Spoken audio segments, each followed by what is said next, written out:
Hello বন্ধুরা, আসসালামু আলাইকুম। আসলে কোন সম্পর্কে কখনো জোর খাটাতে নেই। না বন্ধুত্ব, না ভালোবাসা, না কোনো সম্পর্ক। কোনো বন্ধু যদি আপনাকে ছেড়ে কোথাও ঘুরতে যায়, আপনি তাকে বলবেন না, কি রে আমাকে নিয়ে যাসনি কেন? কারণ যে আপনাকে নিয়ে যাবে সে আপনাকে ফেলে রেখে যাবে না।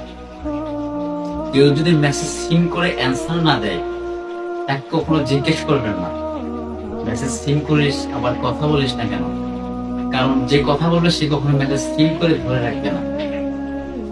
কেউ যদি কোনো সম্পর্ক ছিন্ন করতে চায়, হাজারটা যুক্তি দেখিয়ে চলে যায়, কিন্তু আপনি যুক্তি দেখে তাকে আটকে রাখতে পারবেন না। কারণ যে চলে যাবার সে যুক্তি দেখিয়ে চলে যাবে। সুতরাং ইচ্ছাকৃত ভাবে কোনো সম্পর্ক আপনি একত্রিত করতে চাবেন না। ইচ্ছে করা সম্পর্কগুলো কখনো দীর্ঘস্থায়ী হয় না। সবাই ভালো থাকবেন, সুস্থ থাকবেন।